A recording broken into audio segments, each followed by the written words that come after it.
નમસ્કાર વિદ્યાર્થી મિત્રો, હું ચિંતન બારિયા ઓટોમેટિવ સબ્જેક્ટના સ્ટાન્ડર્ડ 10ના યુનિટ પહેલું અને સેશન ચોથો લ્યુબ્રિકેશન સિસ્ટમ વિશે આપણે અહીં આજે અભ્યાસ કરવાનો છે.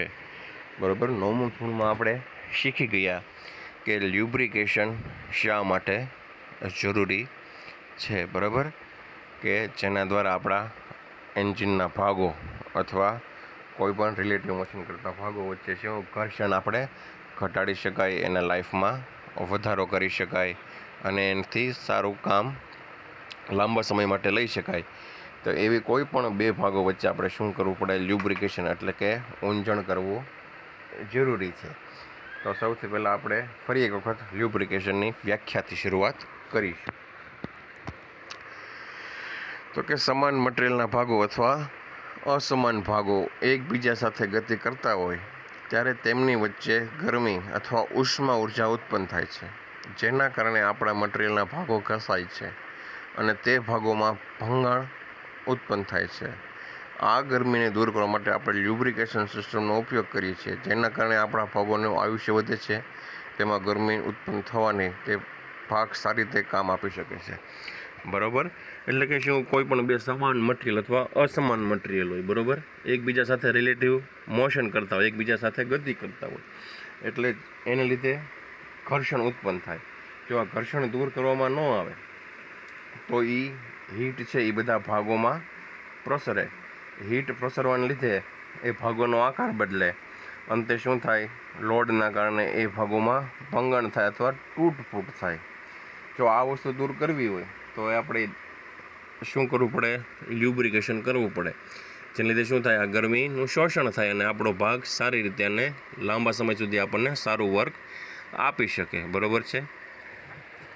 હવે ઓટોમોબાઈલમાં આપણે જે યુઝ કરીએ છીએ અલગ અલગ પ્રકારના લ્યુબ્રિકેશન, બરાબર, એના ગુણધર્મોની ચર્ચા કરવાની છે કે આપણા લ્યુબ્રિકેશન છે ઓઇલ એ કેવા પ્રકારનું હોવું જોઈએ. તો એમાં સૌથી પહેલો ગુણધર્મ છે વિસ્કોસિટી. વિસ્કોસિટી લ્યુબ્રિકન્ટ ઓઇલના પ્રવાહ માટે અવરોધક માનવામાં આવે છે. તો એકલો જ એવો ગુણધર્મ છે જેના કારણે બેરિંગની સપાટી અલગ રાખી શકાય છે, એટલે કે હાઇડ્રોડાયનેમિકની જાળવણી કરવામાં આવે છે. લ્યુબ્રિકન્ટ ઓઇલની વિસ્કોસિટી એન્જિન ચાલુ થવાના સમયે નીચી હોવી જોઈએ, નહીંતર એન્જિન ચાલુ થશે નહીં. બીજી બાજુ તાપમાન વધવાના કારણે એન્જિન ઓઇલની વિસ્કોસિટી ઘટતી જણાય છે, માટે જરૂરી ઓછામાં ઓછા આંખની જેવી જ હોવી જોઈએ, નહીં તે દરેક તાપમાને વિસ્કોસિટી આદર્શ રીતે સરખી જ રહેશે. બરાબર, એટલે શું કહે? જો લ્યુબ્રિકેશનમાં વિસ્કોસિટી એટલે એની સ્નિગ્ધતા, બરાબર, એ માપની રહેવી જોઈએ. જો એની સ્નિગ્ધતા વધારે હશે તો આપણું એન્જિન ચાલુ જ નહીં થાય, કારણ કે શું? એ અવરોધ કરશે. બરાબર, અને જો એની સ્નિગ્ધતા સાવ ઓછી હશે તો એ બે ફરતા ભાગો વચ્ચે રહેશે જ નહીં, ત્યાંથી સરકી જશે. બરાબર, એટલે વિસ્કોસિટી જે ભાગોમાં આપણે ઉપયોગ થતો હોય એ પ્રમાણેનું એને વર્તવું પડે. જો વિસ્કોસિટી બહુ વધારે છે તો એ જ પોતે એટલું ઘર્ષણ ઉત્પન્ન કરશે, જેને લીધે આપણા ભાગો એક બીજા સાથે ફરી શકશે નહીં.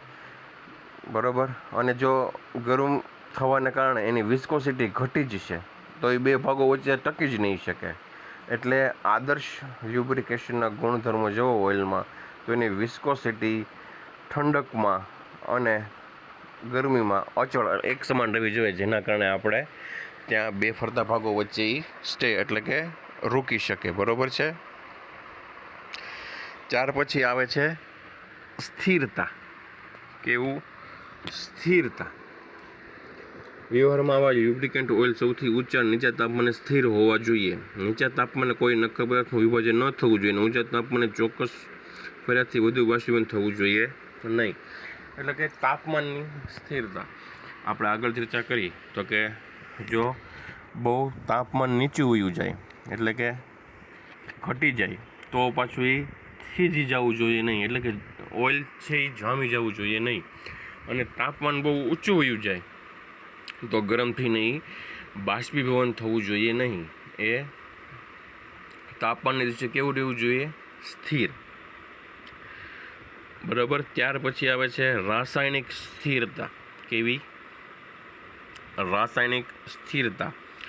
ઊંચા તાપમાને ઓઇલ રાસાયણિક સ્થિરતાવાળું હોવું જોઈએ. બરાબર, તાપમાન બહુ ઊંચું હોય ત્યારે રાસાયણિક રીતે કેવું સ્થિર રહેવું જોઈએ. તે ઓક્સાઇડ બનાવવા માટે ઝુકાવ ન હોવું જોઈએ. એટલે તાપમાન ઊંચું થાય ને ઓક્સાઇડ બનાવતું થઈ જાય તો એ આપણા ભાગોને જ નુકસાન બનાવે. એવું થવું જોઈએ નહીં. એ નિષ્ક્રિય હોવું જોઈએ રાસાયણિક રીતે, અને કોઈ પણ પ્રકારની ક્રિયાઓ થવી જોઈએ નહીં તાપમાન સાથે.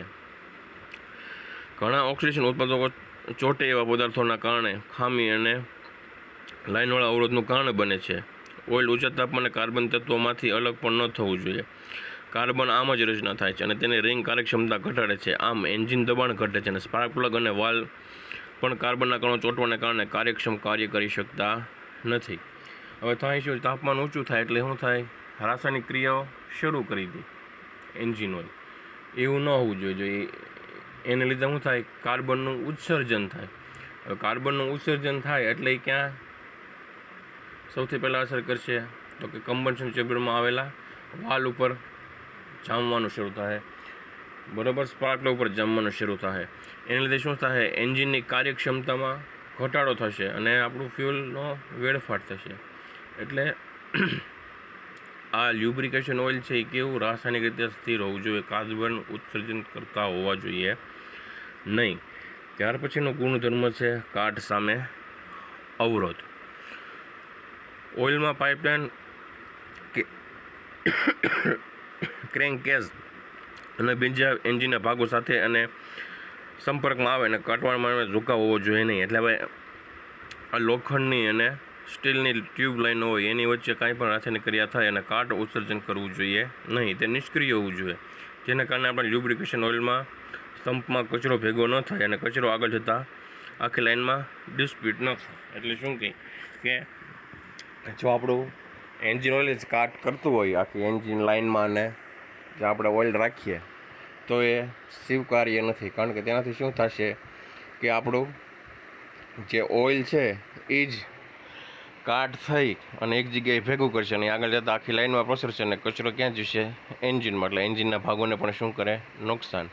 એ માટે એ કાટ સામે અવરોધ કરતું એવું હોવું જોઈએ. ત્યાર પછી છે પ્રવાહ બિંદુ. બરાબર, તો કે નીચા તાપમાને જ્યાં કોઈ પ્રવાહિત કરી શકાય નહીં તેને પ્રવાહ બિંદુ કહે છે. બરાબર, પ્રવાહ બિંદુ એટલે શું, જે આપણું ઓઇલ છે એ પ્રવાહિત થઈ શકે તેને કેવું કહેવાય, પ્રવાહ બિંદુ. સામાન્ય રીતે જ્યાં સુધી પ્રવાહ બિંદુ નીચે પ્રવાહિત થવાના સક્ષમ નથી તે લ્યુબ્રિકન્ટ માટે આ તાપમાનની નીચે ઉપયોગમાં નથી લઈ શકાતો. આમ ઓઇલનું પ્રવાહ બિંદુ એન્જિનના નીચા તાપમાનથી ઓછું હોવું જોઈએ.